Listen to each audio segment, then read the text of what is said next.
Hello, and welcome back to another video. Today we will be going over one of the Roman Empire's greatest victories, more specifically the Battle of Suessula, which took place in 343 BC, which was the second battle in a Samnite war fought between the Samnites and the Roman Republic.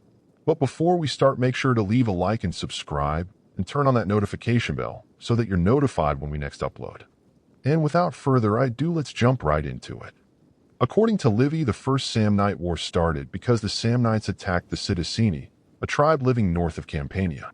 The Campani, led by the city-state of Capua, sent an army to help the Suessini, but were beaten in battle by the Samnites. The Samnites then invaded Campania and won a second battle on the plain near Capua. Facing defeat, the Campani appealed to Rome for aid. The Romans, despite having a treaty with the Samnites, agreed to help and declared war against the Samnites. The two Roman consuls for 343, Marcus Valerius Corvus and Aulus Cornelius Cassus, marched each their armies against the Samnites.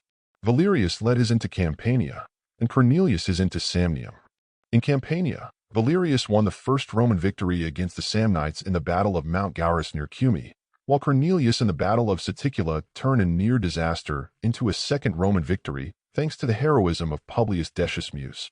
Livy, who is the only source for this battle, writes that the Samnites, even after two defeats determined to achieve victory, brought their whole army to Suessula. When news of this reached Valerius from Capua, he detached a strong force to protect his camp and baggage, and proceeded by forced marches to Suessula. There he established camp close to the enemy. Since he had not brought any baggage or camp followers, his camp was much smaller than normal. The Samnites formed battle lines and marched towards the Roman camp, believing there would soon be a battle.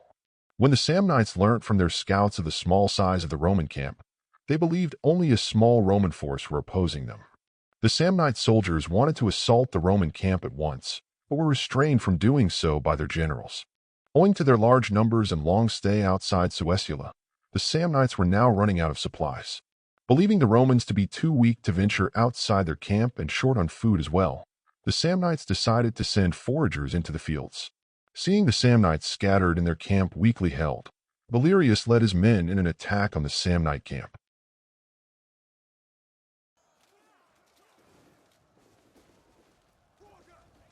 The Samnites were completely taken by shock and didn't have much time in order to prepare themselves for the full force of the Roman army, leaving them at a great disadvantage, which was captured in the first assault. Leaving two legions to hold the Samnite camp, Valerius ordered his men forward to round up the Samnite foragers. The scattered Samnites were slaughtered or fled in fear. The Roman spoils included 40,000 shields. Due to the Samnite flight, a far larger number than the enemy slain, and 170 standards. Livy records that with the campaign season now at an end, both consuls were rewarded at Rome with a triumph.